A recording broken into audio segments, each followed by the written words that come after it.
Hi, Tony. It's Barry. Hello, Barry. How are you? Well, very well.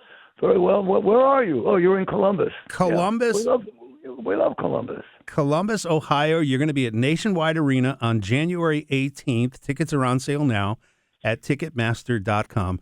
Thank you for making your tickets affordable for your fans. I've seen tickets as low as $45, and the best seats in the house are reasonable, too. That's great. That's great. A fan posted a video snippet of one of your performances at Westgate in Las Vegas, where you've performed over 600 shows. Is that right? Gee, I didn't know that. More good. Well, good for me. right? And you have over 50 shows scheduled for the new year. Where do you get all this energy? You know, I don't know. I never even think about that. I just do it. You know, it's still there. You know, when I can't hit the high F natural on the end of even now, that's the night I'll say goodbye. But so far, everything is still working. You know, your show is pretty much a greatest hits album performed live. It's hit after hit. Yeah, it is. You know, I figured it out. You know, whenever I try to do, an album cut or something that they don't know, I can feel that they don't want to hear those. They want to hear the hits. They want to hear the songs they know.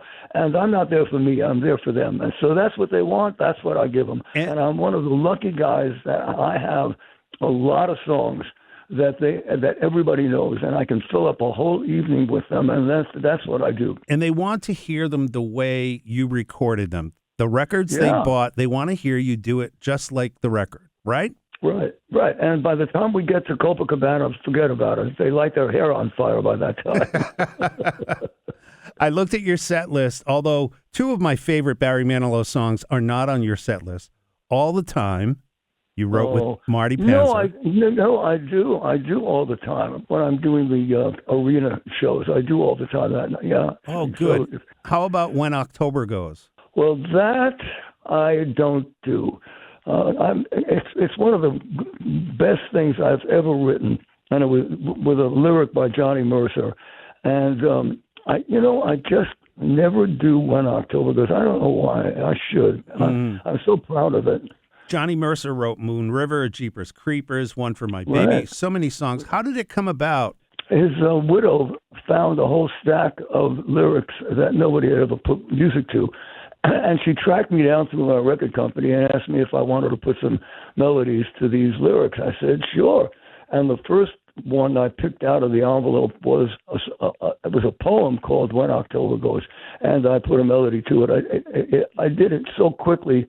I looked at the lyric and I just played the melody, and I shut off the cassette machine, and there it was. It was there before I even got there. Your set list starts with "It's a Miracle" and it ends with "It's a Miracle." You consider your career a miracle, don't you?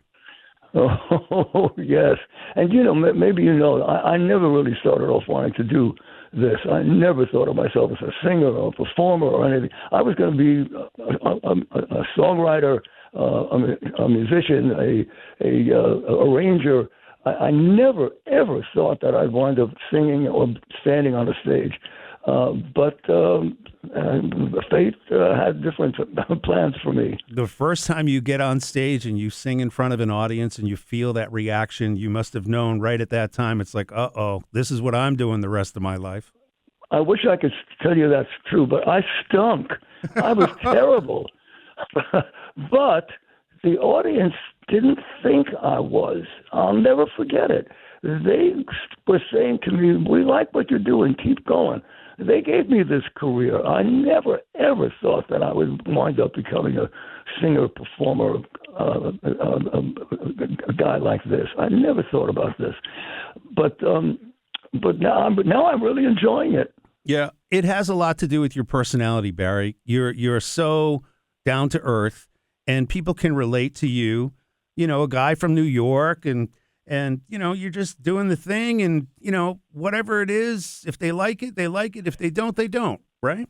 Well, you are absolutely right, Tony. You're absolutely right.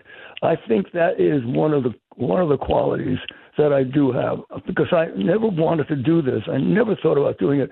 And so I never really take it really seriously. I mean, me, a singer, performer, are you kidding? I still can't believe that this is happening. You've got a new song out now called Once Before I Go, written by Peter Allen, who we lost in the 90s, and Dean Pitchford, who wrote the screenplay for Footloose. You Should Hear How He Talks About You, She Talks About You by Melissa Manchester. Let's Hear It for the Boys. So many great songs. What was it like being in the studio recording compared to what it was like in the 70s and 80s? Yeah, it was moving. First, back when I was in New York, Peter came over and played me Once Before I Go. And, of course, I loved it then, but I was too young to be able to actually sing a song like that. But then, over 6 months ago, Clive Davis called me and said, have you ever heard of a song called Once Before I Go? And I said, yeah, Peter played it for me years ago. He said, you should record this song. And that's how I wound up recording Once Before I Go. And it's a beauty, and it's a beautiful record, too. It is, and Clive has never been wrong. Right. Just ask him. Right, exactly. The Manilow Music Project, that's still going on, right? Oh, sure. Millions of dollars donated in instruments in schools across the country, ensuring future generations have access to music education. I hope that never goes away.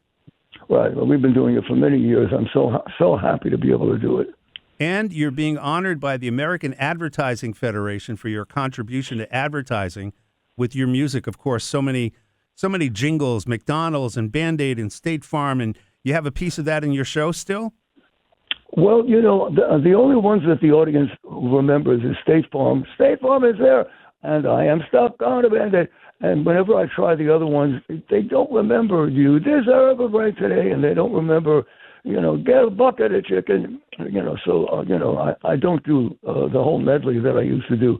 But one of the ones I liked the most was the Toilet Bowl Blues. Oh, it was one of my favorites.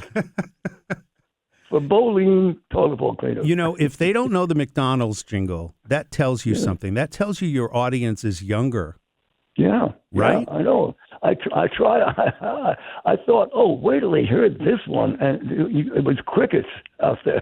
Mm-hmm. There's nothing. There's a whole new generation of Barry Manilow fans out there, and they've grown up with their parents playing those songs, and it's like, oh, all right, I'm going to go see this guy. Yeah, but the audiences that I have, they're the same audiences that I've had all the years. They're all kind of ages. They go from the beginning to the end, and it's always been like that. Right from the very beginning, I had a very, very wide age range, and they're still there like that. When I look out, I see older and younger, and girls screaming, and it's amazing. 13 number ones, 25 top tens. Every song connects to a memory. I come from Providence, mm-hmm. and when you do Weekend in New England, it's like forget it. The whole place just goes crazy. Yes, but you're right. There are so many songs. This one's for you, and Looks Like We Made It. And I can tell you exactly where I was and what was going on in my life when that song was on the radio. That's what music does. That's what music does, Tony. I can tell you the same thing, not just for mine, but for other people's songs. That's what music does. I hate to ask this, Barry, but after 50 plus years in the business, when it's time to call it a day, what do you want your legacy to be? I want people to think that I made them feel good, because that's really why I still do it. I want them to feel better when they leave than when they came in. When the lights go down, I want them to forget about their cancer and their divorce and everything. I just want them to have a great time and forget about their troubles. And when they leave, I want them to be happy. Exactly. And that's what music does. Music can make you cry. It can make you laugh. It can make you feel, when you play Copacabana, like everybody's in a good mood. Everybody's happy. And, when you play, another song, maybe this one's for you or whatever, people are like, I remember that. I was with this girl or this guy, whatever. Yeah. Yeah, well, that's what music can do. Well, I can't wait to see your show, Barry. January 18th, Nationwide Arena here in Columbus. They say it's the final show in Columbus. Yeah, that's true. I'm not sure I'm retiring forever, but I am saying goodbye to these cities that I've always loved. And that have been so good to you. Yeah. Well, Barry, thank you so much for your time. I know you're busy. I know you've got other stations to call and stuff, but I want to say thank you for the music. And thank you for your time. I appreciate it, and I can't wait to see the show.